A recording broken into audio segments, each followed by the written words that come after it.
So, last time on story time, we basically read through the Witcher version of Beauty and the Beast, which was the tale with the guy with the bear head and the vampire lady. And then we had a chapter about a couple of knights from this Prince Hereward coming to try to get the Witcher to leave Neneke's temple, the temple of Melitele, and they all got all angry at each other. And so basically that's caught up. That's all that happened last that's what all happened last time. So for this time, we're going to go ahead and get started. This section is called The Lesser Evil, Part 1. As usual, cats and children noticed him first. A striped tomcat sleeping on a sun-warmed stack of wood shuddered, raised his round head, pulled back his ears, hissed, and bolted off into the nettles. 3-year-old Dragomir, fisherman Trigla's son, who was sitting on the hut's threshold doing his best to make dirtier an already dirty shirt, started to scream as he fixed his fearful eyes on the passing rider. The Witcher rode slowly, without trying to overtake the hay cart obstructing the road. A laden donkey trotted behind him, stretching its neck and constantly pulling the cord tied to the Witcher's pommel tight. In addition to the usual bags, the long-eared animal was lugging a large shape, wrapped in saddlecloth, on its back. The gray-white flanks of the ass were covered with black streaks of dried blood.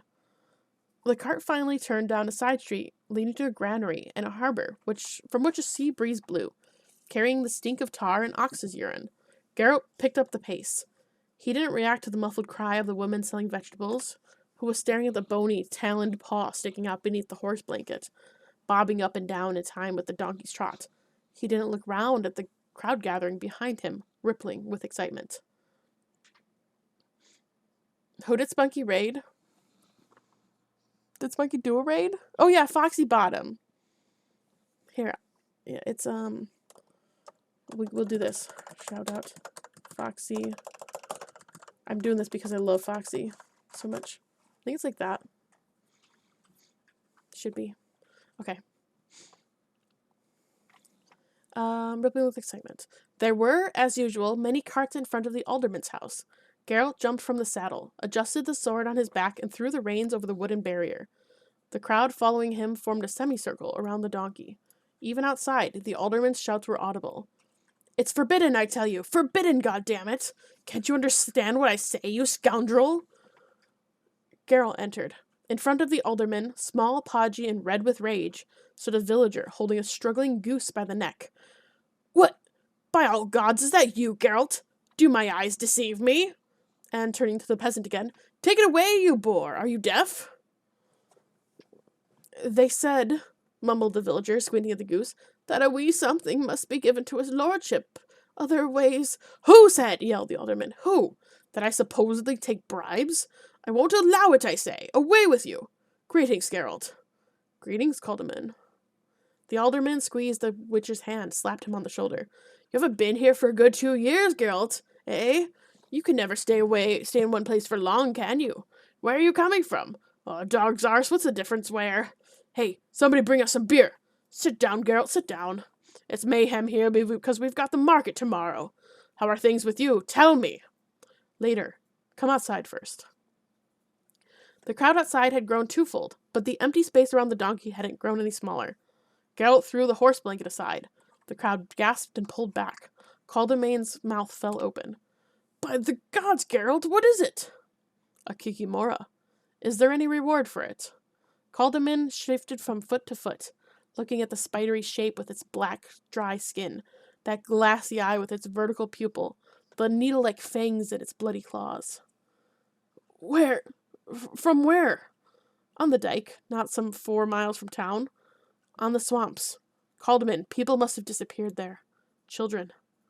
"Well, yes, true enough. But nobody... Who would have guessed? Hey, folks, go home, get back to work. This isn't a show. Cover it up, Geralt. Flies are gathering." Back inside, the alderman grabbed a large jug of beer without a word, and drank it to the last drop in one draught. He sighed deeply and sniffed. "There's no reward," he said gloomily. No one suspected that there was something like that lurking in the salt marshes. It's true that several people have disappeared in those parts, but hardly anyone loitered on that dike. And why were you there? Why weren't you taking the main road? It's hard for me to make a living on the main roads, Calderman. I forgot. The alderman suppressed a belch, puffing out his cheeks. And this used to be such a peaceful neighborhood. Even imps only rarely pissed in the women's milk. And here, right next to us, some sort of Felis specter. It's only fitting that I thank you, but as for paying you, I can't. I haven't the funds. That's a shame. I could do with a small sum to get through the winter. The Witcher took a sip from his jug, wiped away the froth. I'm making my way to Ysbaden, but I don't know if I'll get there before the snow blocks the way. I might get stuck in one of the little towns on the Tonsky Road. Do you plan to stay long in Blaviken? No, I've got no time to waste. Winter's coming. Winter's coming. It's not a reference.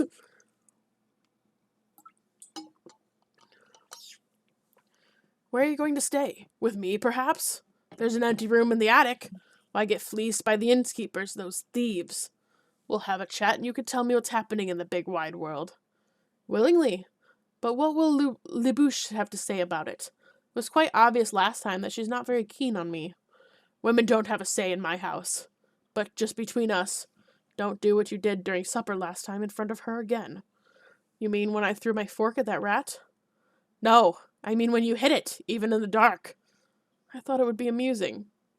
It was, but don't do it in front of Libouche. And listen, this, what's it called? Kikimora. Do you need it for anything? What would I want it for? You could have them throw it in the cesspool if there's no reward for it. That's not a bad idea. Hey, Karelka, Borg, Carry Pebble, any of you there? A town guard entered with a halberd on his shoulder, the blade catching the doorframe with a crash. Carry Pebble, said Calderman. Get somebody to help you or take the donkey with that muck wrapped up in the horse blanket. Lead it past the pigsties and chuck the Kikimora in the cesspool. Understood? At your command, but... Alderman, sir. What? Maybe before we drown that hideous thing. Well? We could show it to Master Irion. It might be useful to him. Calderman slapped his forehead with his open palm. You're not stupid, Carry Pebble. Listen, Geralt. Maybe our local wizard will spare you something for that carcass. The fishermen bring him the oddest of fish.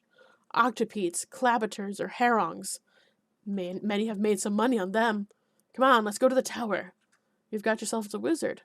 Is he here for good or only passing? For good. Master Irion. He's been living in Blaviken for a year. A powerful magist, Geralt.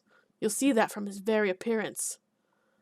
I doubt whether a powerful magus will pay for a Kikimora, Geralt grimaced. As far as I know, it's not needed for any elixirs.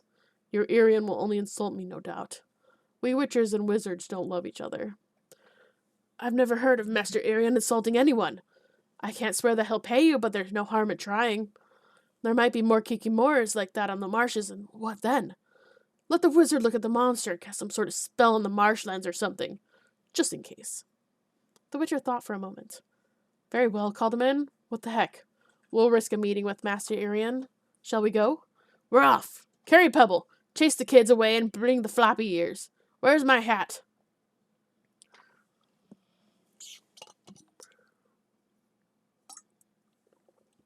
The Tower, Part 2. The tower, built from smoothly hewn blocks of granite and crowned by tooth-like battlements, was impressive, dominating the broken tiles of homesteads and dipping roof-thatched cottages. He's renovated it, I see, remarked Geralt.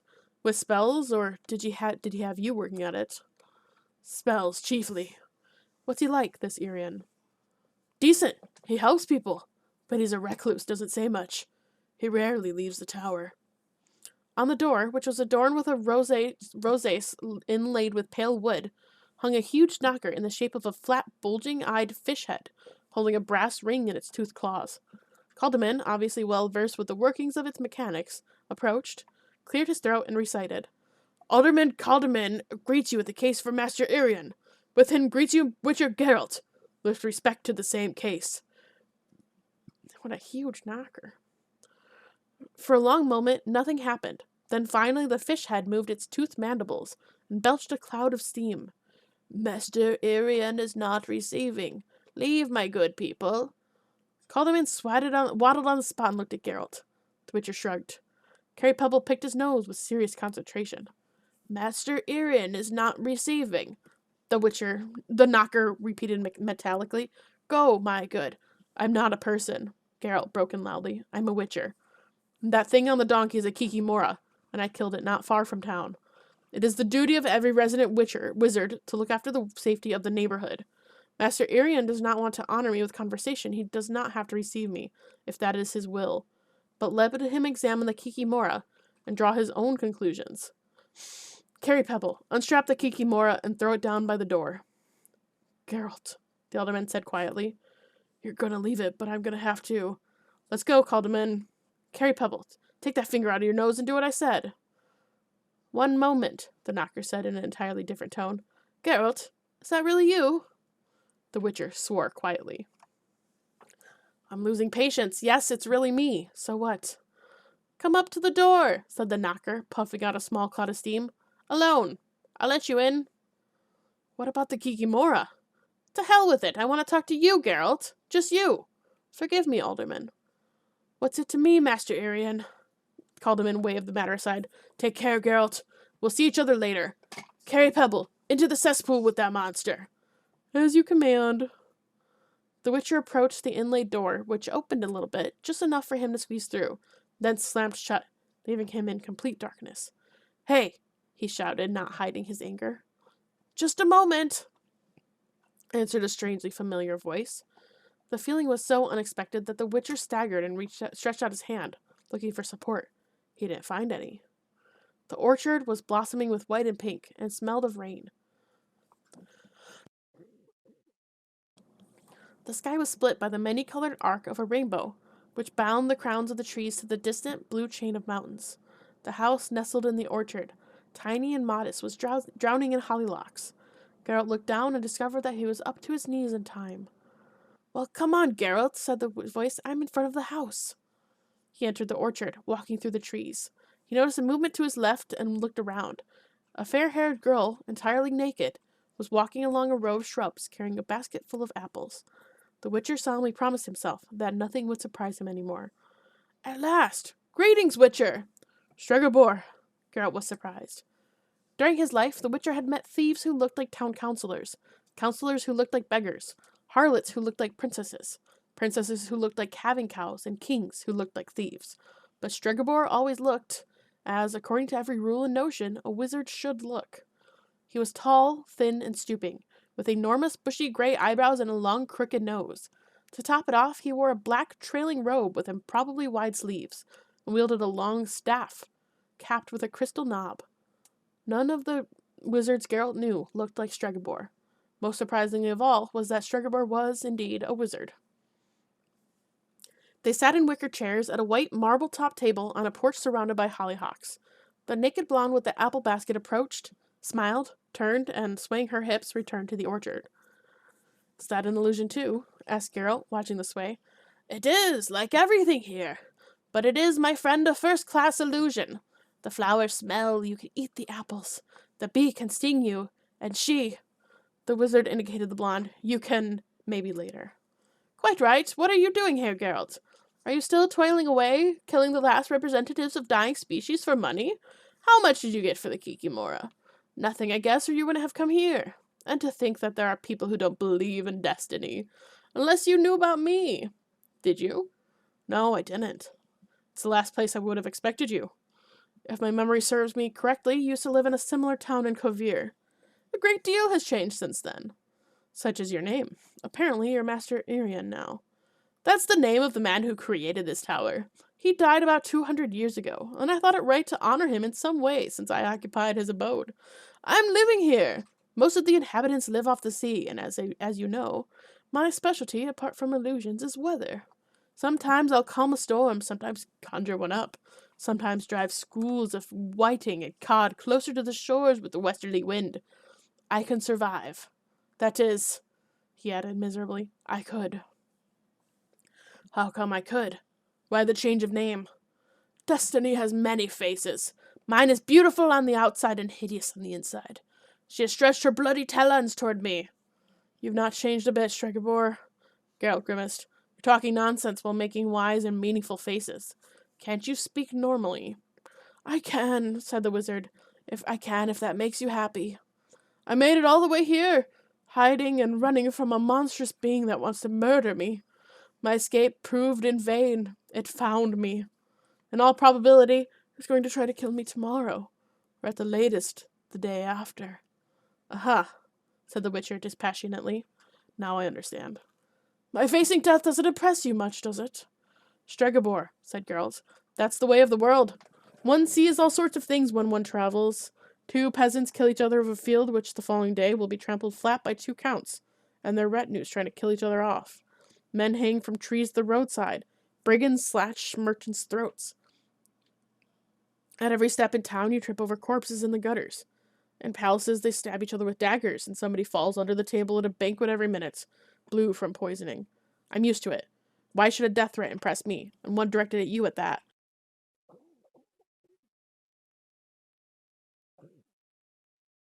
One sec.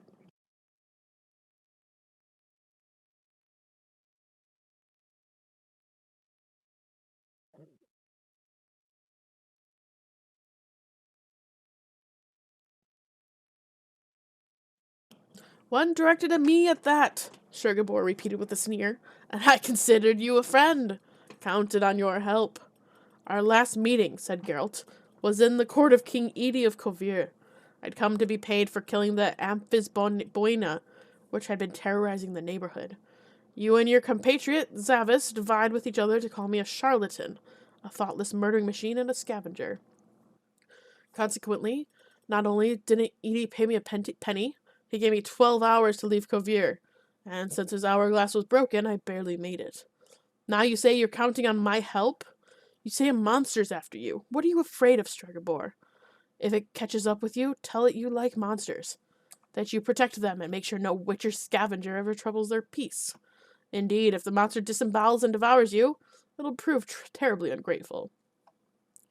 The wizard turned his head away silently. Geralt laughed. Don't get all puffed up like a frog magician. Tell me what's threatening you. We'll see what can be done. Have you heard of the curse of the Black Sun?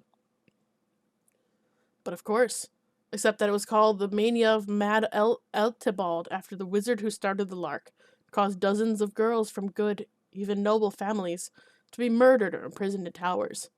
They are supposed to have been possessed by demons, cursed,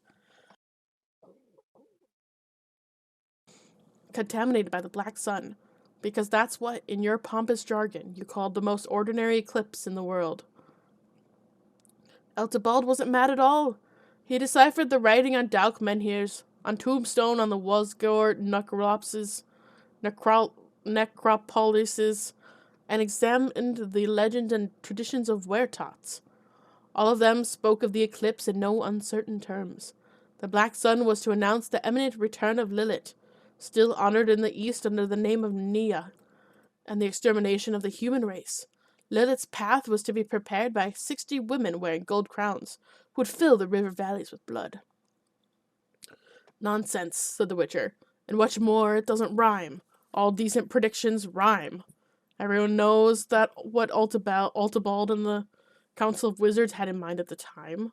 You took advantage of a madman's ravings to strengthen your own authority, to break up alliances, ruin marriage alliances, stir up dynasties.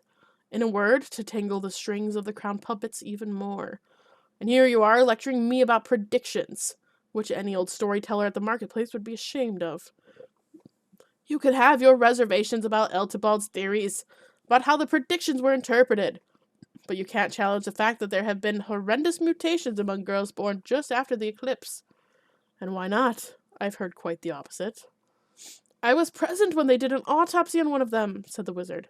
Geralt, what we found inside the skull and marrow could not be described. Some sort of red sponge. The internal organs were all mixed up. Some were missing completely. Everything was covered in moving cilia, bluish pink shreds. The heart was 6-chambered, with 2 chambers practically atrophied. What do you say to that? I've seen people with eagle's talons instead of hands, people with wolf's fangs, people with additional joints, additional organs, and additional senses, all of which were the effects of your messing about with magic. You've seen all sorts of mutations, you say? The magician raised his head. And how many of them have you slaughtered for money, in keeping with your witch's calling? Well, because no one can have a wolf's fangs and go no further than burying them at the trollops in the taverns. Or one can have a wolf's nature too and attack children. And that's just how it was when the girls who were born after the eclipse. Their outright insane tendency to cruelty, aggression, sudden bursts of anger, and an unbridled temperament were noted. You can say that about any woman, sneered Geralt. What are you driveling on about? You're asking me how many mutants I've killed. Why aren't you interested in how many I've extricated from spells, freed from curses? I, a witcher despised by you. And what have you done, you mighty magicians? A higher magic was used, ours and that of priests in various temples. All attempts ended in the girls' deaths. That speaks badly of you, not the girls. And so now we've got the first corpses. I take it the only autopsies were done on them? No. Don't look at me like that. You know very well that there were more corpses too. It was initially decided to eliminate all of them. We got rid of a few. Autopsies were done on all of them. One of them was even vivisectioned. You sons of bitches have the nerve to criticize witchers? Oh, Stregobor, the day will come when people will learn and get the better of you. I don't think a day like that will come soon, said the wizard caustically. Don't forget that we were acting on the people's defense. The mutant girls would have drowned entire countries in blood. So say you magicians turning your noses up, so high and mighty with your auras of infallibility. Well, we're on the subject. Surely you're not going to tell me that your hunt for these so-called mutants you haven't once made a mistake. All right, said Stregobor after a long silence. I'll be honest, although for my own sake I shouldn't. We did make a mistake. More than one. Picking them out was extremely difficult. That's why we stopped getting rid of them and started isolating them instead. Your famous towers, snorted the Witcher. Our towers. But that was another mistake. We underestimated them. Many escaped. Then some mad fashion to free imprisoned beauties took hold of princes, especially the younger ones, who didn't have much to do and still less to lose. Most of them, fortunately, twisted their necks. As far as I know, those imprisoned in the towers died quickly. It's been said that you must have helped them somewhat. That's a lie, but it is true that they quickly fell into apathy, refused to eat. What is interesting is that shortly before they died, they showed signs of the gift of clairvoyance, further proof of mutation. Your proofs are becoming ever less convincing. Do you have any more? I do. Sylvana, the Lady of Narok, whom we never managed to get close to because she gained power so quickly. Terrible things are happening in Narok now. Fjolda, Evermir's daughter, escaped her tower using a handmade rope, and is now terrorizing North Velhad. Bernica of Telgar was freed by an idiot prince. Now he's sitting in a dungeon, blinded, and the most common feature of the Telgar landscape is a set of gallows. There are other examples, too. Of course there are, said the Witcher. In Yammerlach, for instance, the old man Abrad reigns. He's got Scrofula, not a single tooth in his head. Was probably born some 100 years before this eclipse. Can't fall asleep unless someone's being tortured to death in his presence. He's wiped out all his relatives and emptied half of the country in crazy, how did you put it, attacks of anger. There are also traces of a rampant temperament. Apparently he was nicknamed Abrad Jacob the Skirt in his youth. Oh, Stregobor, it would be great if the cruelty of rulers could be explained away by mutations or curses. Listen, Geralt! No. You won't win me over with your reasons, nor convince me that Eltibald wasn't a murdering madman. So let's get back to the monster threatening you. You'd better understand that, after the introduction you've given me, I don't like the story. But I'll hear you out. Without interrupting with spiteful comments? That I can't promise. Oh well. Stregobor slipped his hands into the sleeves of his robe. Then it'll only take longer. Well, the story begins in Creighton, a small principality in the north. The wife of Fred of Falk, the Prince of Creighton, was Aridea, a wise, educated woman. She had many exceptional adepts of the magical arts in her family, and through inheritance, no doubt, she came into possession of a rare and powerful relic, artifact, one of Nehalnea's mirrors. They're chiefly used by prophets and oracles because they predict the future accurately, albeit intricately. Eridea quite often turned to the mirror, with the usual question, I take it, interrupted Geralt. Who is the fairest of them all? I know, all Helena's mirrors are either polite or broken. You're wrong. Eridea was more interested in her country's fate, and the mirror answered her questions by predicting a horrible death for her and for a great many number of others, by the hand or fault of Fredefalk's daughter from his first marriage. Eridea ensured this news reached the council. The council sent me to Creighton. I don't have to add that Fredefalk's firstborn daughter was born shortly after the eclipse. I was quite discreet for a little while. She managed to torture a canary and 2 puppies during that time. Also gouged out a servant's eye with the handle of a comb. I carried out a few tests using curses. Most of them confirmed that the little one was a mutant. I went to Eridea with the news because Fredefalk's daughter meant the world to him. Eridea, as I said, wasn't stupid. Good night, Rito. Have a good sleep. Pandas, hello. Of course, Geralt interrupted again, and no doubt she wasn't head over heels in love with her stepdaughter. She preferred her own children to inherit the throne. I can guess what followed. How come nobody throttled her? And you, too, while they were at it.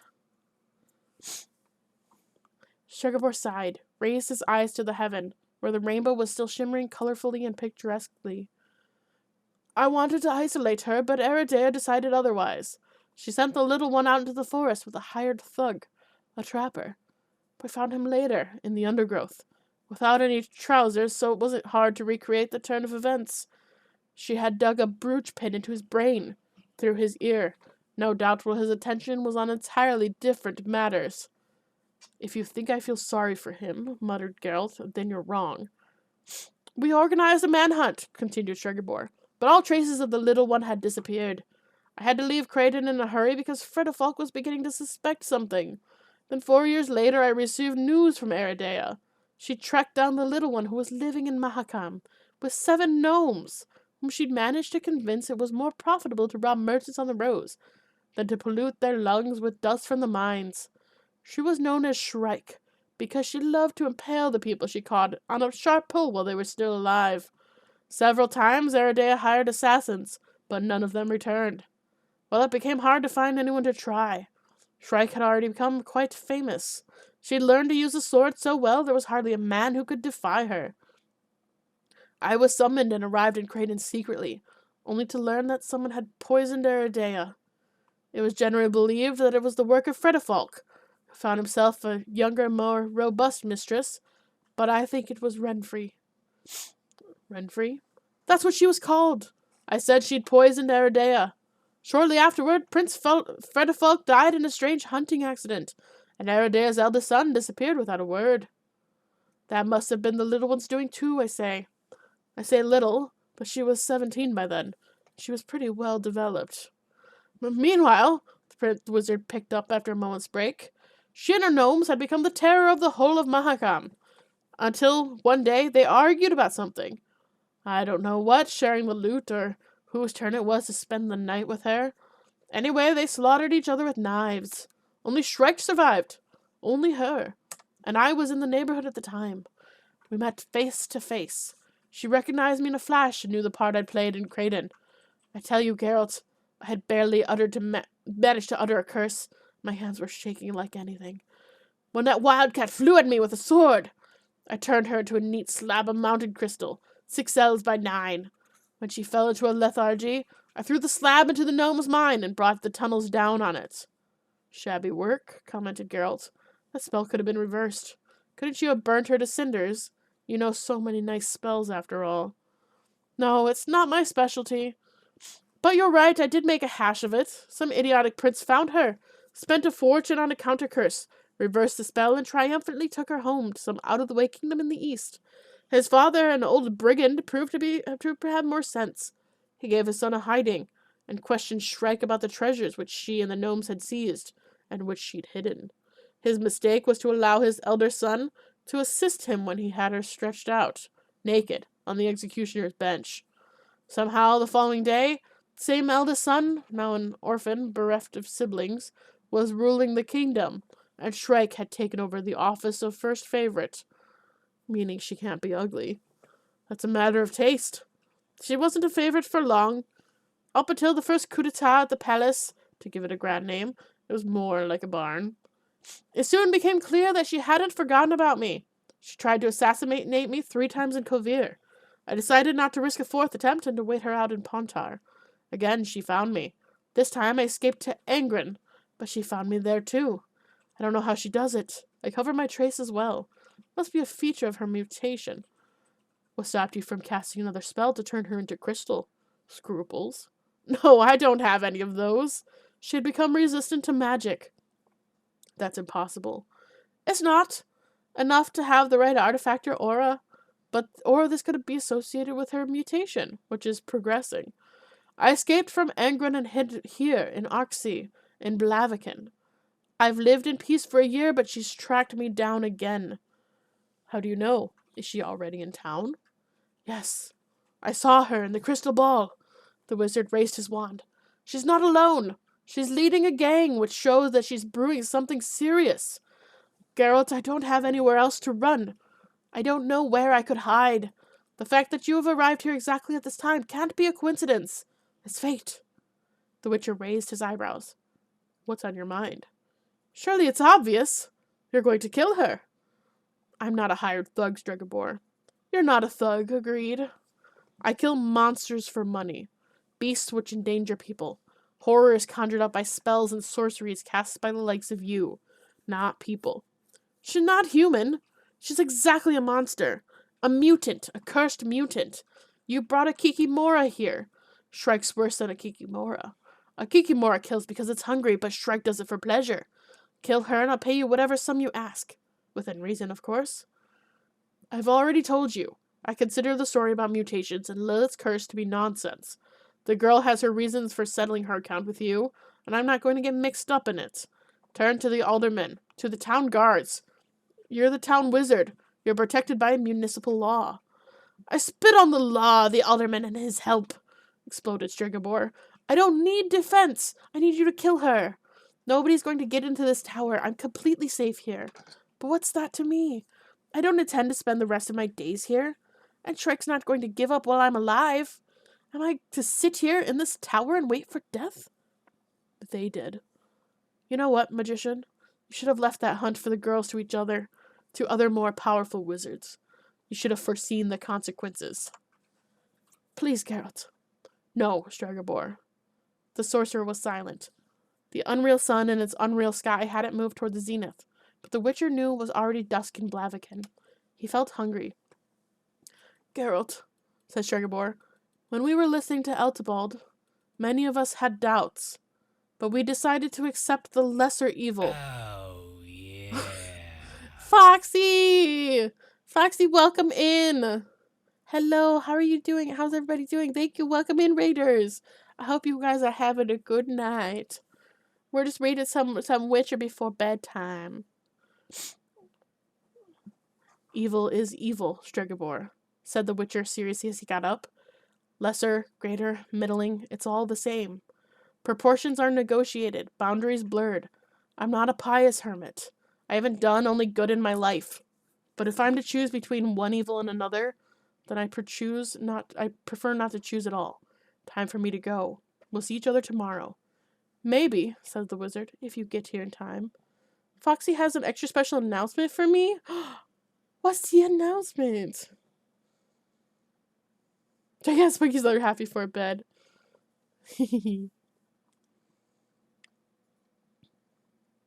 It's a boy. Zeltos redeemed Choose Stream and chose karaoke. Foxy, when's your karaoke stream? Oh my god. That's super exciting.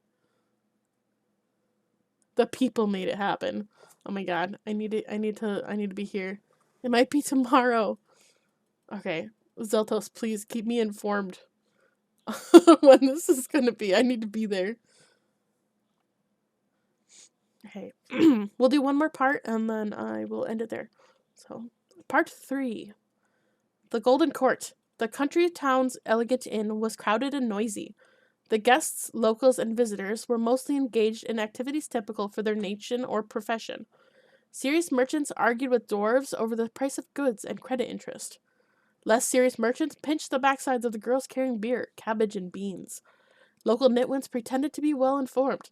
Harlots were trying to please those who had money, while discouraging those who had none. Carters and fishermen drank as if there were no tomorrow. Some seamen were singing a song which celebrated the ocean waves, the courage of captains, and the graces of mermaids, the latter graphically and in considerable detail. "Exert your memory, friend," Calderman said to the innkeeper, leaning across the counter in order to be heard over the din. 6 men and a wench all dressed in black leather, studded with silver in the Novigradian style.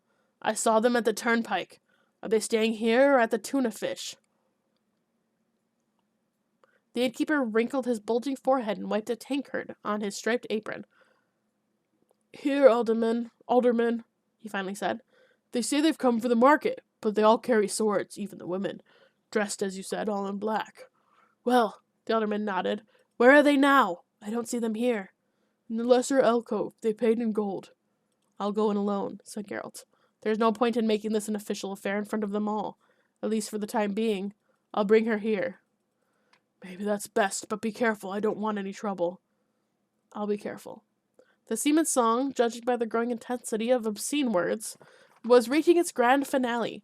Geralt drew aside the curtain, stiff and sticky with dirt, which hid the entrance to the alcove. 6 men were seated at the table. Shrike wasn't with them. "What do you want?" yelled the man who noticed him first. He was balding, and his face was disfigured by a scar which ran across his left eyebrow, the bridge of his nose, and his right cheek. "I want to see Shrike." Two identical figures stood up. Identical motionless faces and fair, disheveled, shoulder-length hair. Identical tight-fitting black outfits, glistening with silver ornaments. And with identical movements, the twins took identical swords from the bench. "Keep calm, Vir. Sit down, Nimir," said the man with the scar, leaning his elbows on the table. "Who'd you say you want to see, brother? Who's Shrike?" "You know very well who I mean." Some water.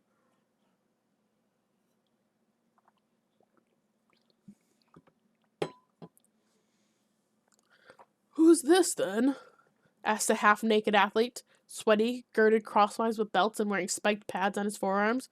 "Do you know him, Nohorn?" "No," said the man with the scar. "It's some albino," giggled a slim, dark-haired man sitting next to Nohorn. Delicate features, enormous black eyes, and pointed ears betrayed him to be half-blood elf.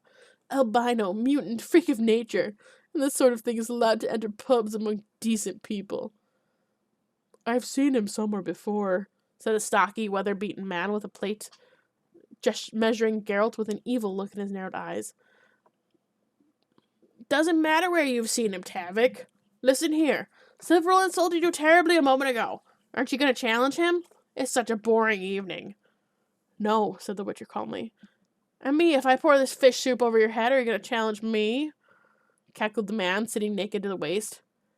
"Keep calm, 15. He said no, and that means no, for the time being. Well, brother, say what you have to say and clear out. You've got one chance to clear out on your own. If you don't take it, the attendants will carry you out." "I don't have anything to say to you. I want to see Shrike. Renfrey. Do you hear that, boys?" Nohorn looked around at his companions. "He wants to see Renfrey. And may I know why?" "No." Nohorn raised his head and looked at the twins as they took a step forward, the silver clasps on their high boots jangling. "I know," the man with the plate said suddenly. "I know where I've seen him now." "What's that you're mumbling, Tavik?" "In front of the alderman's house. He brought some sort of dragon into trade. A cross between a spider and a crocodile. People were saying he's a witcher." "What's a witcher?" 15 asked. "Eh, Sivril?" "Hired magician," said the half-elf. "A conjurer for a fistful of silver. I told you, a freak of nature. An insult to human and divine laws. They ought to be burned, the likes of him." It's so hard to keep track of who all these characters are. "We don't like magicians," shrieked Tavik, not taking his narrowed eyes off Geralt. "It seems to me, Sivril, we're going to have to put more work in this hole than we thought. There's more than one of them here, and everyone knows they stick together." Birds of a feather, the half-breed smiled maliciously. To think the likes of you walk the earth. What spawns you, you freaks? A bit more tolerance, if you please, said Geralt calmly. As I see, your mother must have wandered off through the forest alone often enough to give you a good reason to wonder where you come from yourself. Possibly, answered the half-elf, the smile not leaving his face. But at least I knew my mother. You witchers can't say that much about yourself. Geralt grew a little pale and tightened his lips. Nohorn, noticing it, laughed out loud.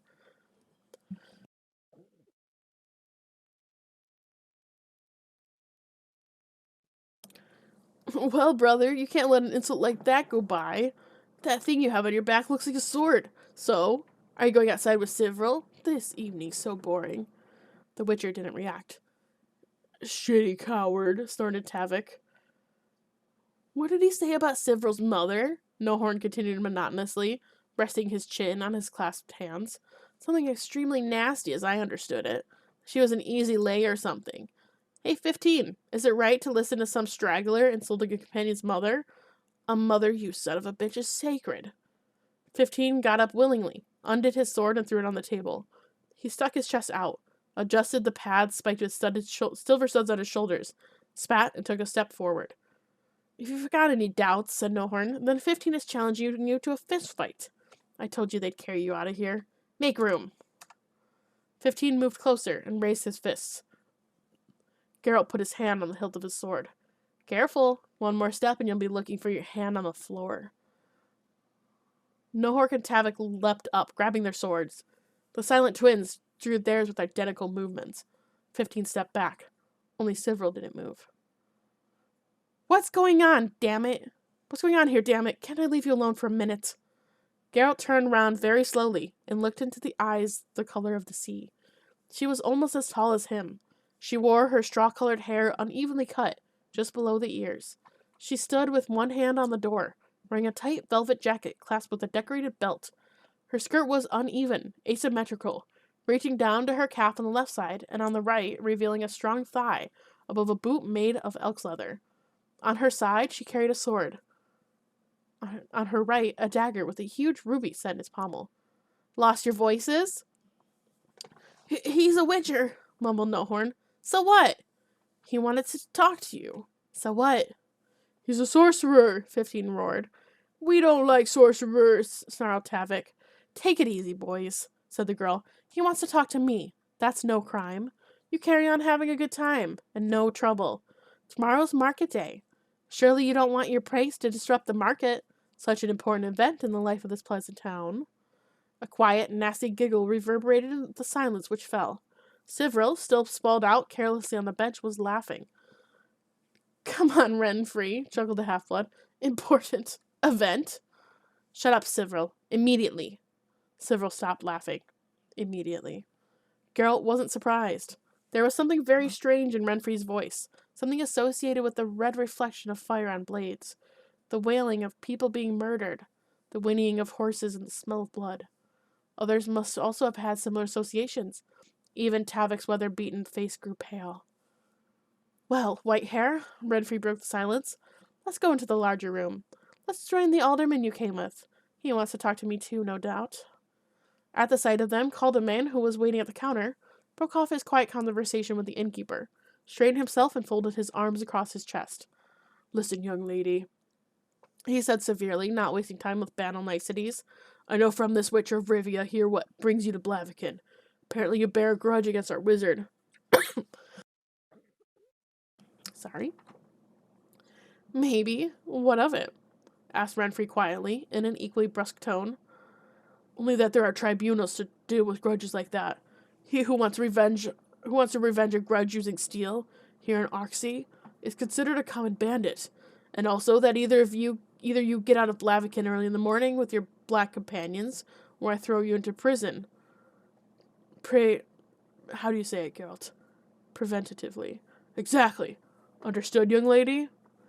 Renfrey reached into the purse on her belt and pulled out a parchment which had been folded several times. Read this, Alderman, if you're literate, and don't call me young lady. Calderman took the parchment, spent a long time reading it, then without a word gave it to Geralt. To my regents, vassals, and freemen subjects, the Witcher read out loud. To all and sundry, I proclaim that Renfri, the Princess of Creighton, remains in our service and is well seen by us. Whosoever dares maltreat her will incur our wrath. Audouin King Maltreat is not spelled like that, but the seal appears authentic. Because it is authentic, said Renfri, snatching the parchment from him. It was affixed by Audouin, your merciful lord. That's why I don't advise you to maltreat me. Irrespective of how you spell it, the consequences for you would be lamentable. You are not, honorable alderman, going to put me in prison, or call me young lady. I haven't infringed any law, for the time being. If you infringe even by an inch, Caldman looked as if he wanted to spit, I'll throw you in the dungeon together with this piece of paper. I swear on all the gods, young lady. Come on, Geralt. With you, Witcher. Renfri touched Geralt's shoulder. I'd still like a word. Don't be late for supper. The alderman threw over his shoulder, or Lebouche would be furious. I won't. Geralt leaned against the counter. Fiddling with the wolf's head medallion hanging around his neck, he looked into the girl's blue-green eyes. I have heard about you, she said. You're Geralt, the white-haired witcher from Rivia. Is Stregobor your friend? No. That makes things easier. Not much. Don't expect me to look on peacefully. Renfri's eyes narrowed. Stregobor dies tomorrow, she said quietly, brushing the unevenly cut hair off of her forehead. It would be the lesser evil if he died alone. If he did, yes. But in fact, before Stregobor dies, several other people die too. I don't see any other possibility. Several, Witcher, is putting it mildly. You need more than words to frighten me, Shrike. Don't call me Shrike. I don't like it. The point is, I see other possibilities. It would be worth talking over. But Lebouche is waiting. Is she pretty, this Lebouche? Is that all you had to say to me? No, but you should go. Lebouche is waiting.